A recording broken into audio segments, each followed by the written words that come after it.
before the president did that, he called into a couple of black radio stations where he said, among other things, this. By the way, I'm proud to be, as I said, the first vice president, first black woman, served with a black president. I'm proud of the first black woman in the Supreme Court. There's just so much that we can do because together there's nothing. Look, this is the United States of America. He's proud to be the first black woman? Not coherent. And even then, we later found out, from the radio host, that the Biden campaign had given her a list of questions to ask President Biden. That is a huge no-no in journalism, and the host was fired for it, but it remains quite telling that in the Biden campaign's efforts to show that the president has not missed a step, his campaign felt the need to feed questions to the hosts for a call-in radio interview. And the president still, even then, failed to deliver in many of his answers. A full-blown civil war is breaking out between the Biden White House and the legacy media after CNN utterly humiliates Biden on air. We're going to see exactly what Jake Tapper is saying about Biden and, more importantly, why he's saying it. We're going to find out the real reason why more and more Democrats are jumping ship from Joe Biden's imploding campaign. Hey gang, it's me, Dr. Steve, your Patriot Professor, here to help you stay sane in these insane times. So make sure to smack that bell and subscribe button. And again, gang, you know that I'm very passionate about the fact we cannot rescue our nation if we don't first take care of ourselves, and our health actually starts with our livers. Now, if you think about it, I mean, we throw everything at our livers, right? Statins, Tylenol, toxins, alcohol, you name it. That's why so many of us have a sluggish, fatty liver that makes us gain weight and lose energy. But thanks to today's sponsor, there's a very real solution. Liver Health Formula is an all-natural supplement. It contains 12 clinically proven botanicals that help recharge and protect your liver. It's manufactured right here in the USA, and it's approved by independent American doctors. And if you click on that link below right now, you could try Liver Health Formula and receive a free bottle of blood sugar formula when you order today. So gang, don't let a fatty liver keep you sluggish and inactive. You know this is personal for me, right? I myself recently lost over 60 pounds, and I could say it was one of the best decisions I've ever made. And now it's your turn. Click on that link below or go to getliverhelp.com/Turley. Claim your free bonus gift. That's getliverhelp.com/Turley. Click on that link below right now. President Biden called into one of his favorite TV shows, Morning Joe on MSNBC, and he railed against what he called the elites. I'm getting so frustrated by the elites. Now, I'm not talking about you guys, but about the elites in the party who they know so much more. President Biden seems to be trying to frame what's going on right now as the average voters who want him versus the elites of the Democratic Party, donors and lawmakers and opinion makers, many of whom have serious concerns about Biden's ability to be the candidate and have called for him to step down after that debate performance that let's call baffling. In reality, 72% of voters say that they believe President Biden is too old. That's according to CNN's most recent polling.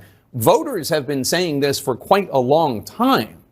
The reality is that the Democratic elites are mostly late to acknowledge these age and ability issues compared to the rest of the public.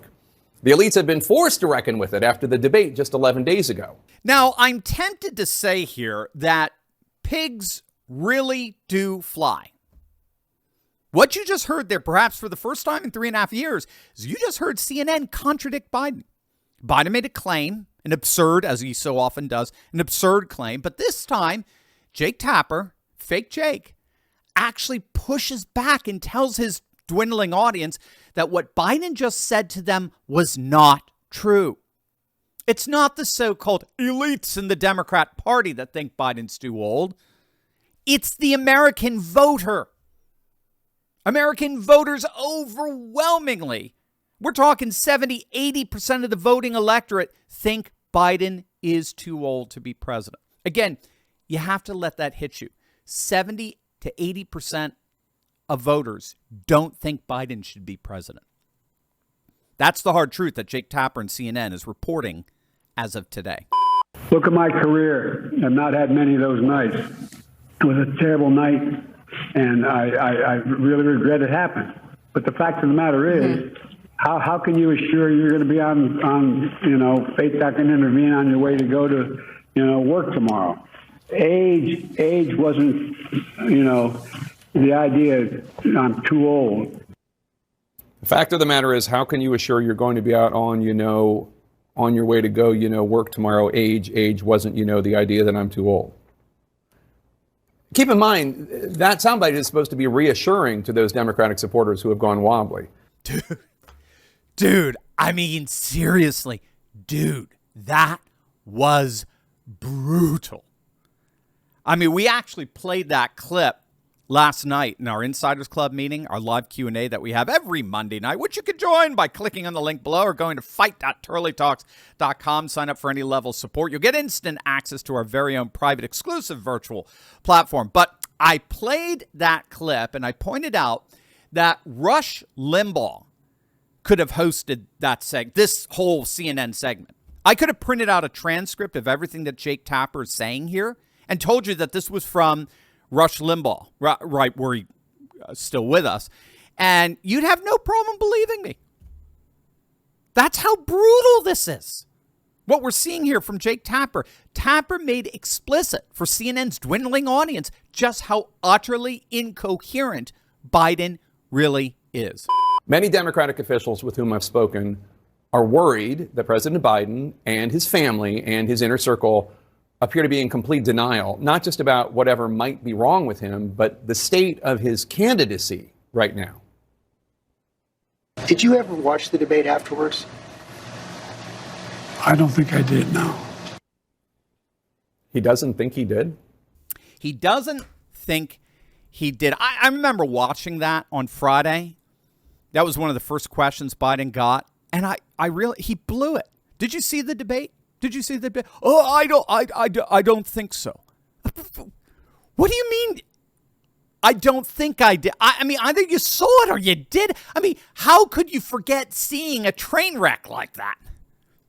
Now, for his part, Trump, by radical contrast, is just crushing it. He's out there inspiring millions to stand up, be counted, fight for their country, take it back.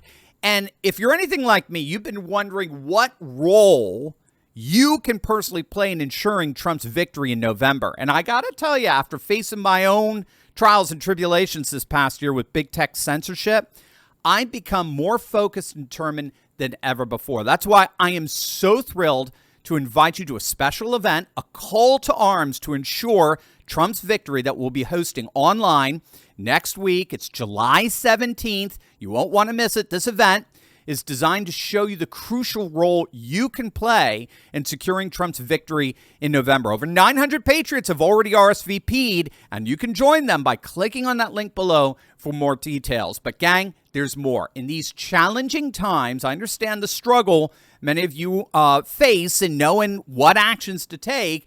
And so that's why I put together the Courageous Conservatives book bundle featuring 3 of my top-selling books. And the best part, it's completely free. Biden's inflation can't touch this incredible offer. Now, to learn more about this exciting event and to secure your spot, simply click on that link below and watch a short video. Don't miss out on this opportunity to be part of something truly monumental. Together, we can make a difference and ensure Trump's victory in November. Click on that link below right now. Now, many elected Democrats are expressing concern about this answer, too, although it was quite coherent. George Stephanopoulos asking him how he would feel if he ultimately loses to Donald Trump, which polls have suggested he will. I feel as long as I gave it my all and I did the goodest job as I know I can do, that's what this is about. As long as he gave it his all and did the goodest job he could do, that's what it's all about, is it? The president has said that Donald Trump, his opponent, poses an existential threat to democracy in the United States. Is his giving it his all and doing the goodest job he can do enough? Wow. I mean, seriously, that was utterly brutal.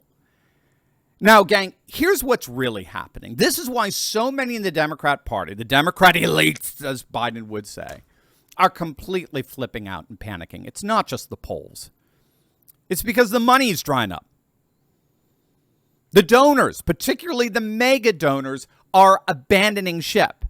And with no donors, the down ticket suffers. It's not just Biden that's going down. Remember, with Biden's collapse, the big fear now is the extent to which that collapse begins to drag down the down ticket candidates, the Democrat senators, the representatives, the governors, the state legislatures. Here is longtime Democrat donor Whitney Tilson, again on CNN. Check this out. That the dam has broken and that more and more people will come out publicly. I can tell you with certainty that as recently as last Friday and Saturday after the debate, there were quite a few people who felt like it was just an off night. As of today, I can't find anybody, even and I am a hardcore Democrat and Biden supporter. I love Joe Biden. I respect the fact that he's an optimist, that he's a fighter, and that has served him well in the 52 years since he was first elected to the Senate. But it's different today, I'm afraid. The ship has sailed, and there is basically almost no support remaining for him as the candidate, not against him personally, but because nobody thinks he can beat Trump. And I think, unfortunately, that's correct. So that, my friends, is exactly what the Democrats are freaking out over. The money is drying up. Donors are beginning to turn their backs on the Dems. Now, we mentioned a few days back, we now got a Disney heiress threatening to withhold all high-ticket donations until Biden steps down. And that's from all Democrats. Abigail Disney, granddaughter of Roy Disney, one of the two original co-founders of Walt Disney Company, she's come out confirming that she is indeed trying to pressure Biden to drop out of the race, and she's withholding her mega millions from the party as a whole until Biden does just that. She's encouraging other mega donors to follow her lead, which more and more of them, as you can see, are doing. The mega donor class is basically trying to starve the Democrat Party into dropping Biden. So it's going to be very, very interesting to see if Biden stays in this race. And keep in mind, all indicators is that he is going to stubbornly defy these growing calls for him to step aside. He's all in. Biden is going down with that sinking ship. But if that's the case, it'll be very interesting to see what the fundraising numbers are at the end of this month. I mean, if Trump continues to rake in the mega hundreds of millions like he's been doing over the last couple of months, right? We're talking $250 million ever since that vile conviction coming out of that corrupt Manhattan courtroom. If Trump continues to see that kind of financial support, which all signs show he will, if Biden's campaign finances dry up in the face of that, I mean, it's just going to be pouring oil on a fire at that point. So we'll continue to watch how things develop over the course of this week, but it does indeed seem that with every passing day, more and more rats, Demorats, are fleeing the sinking ship of USS Biden.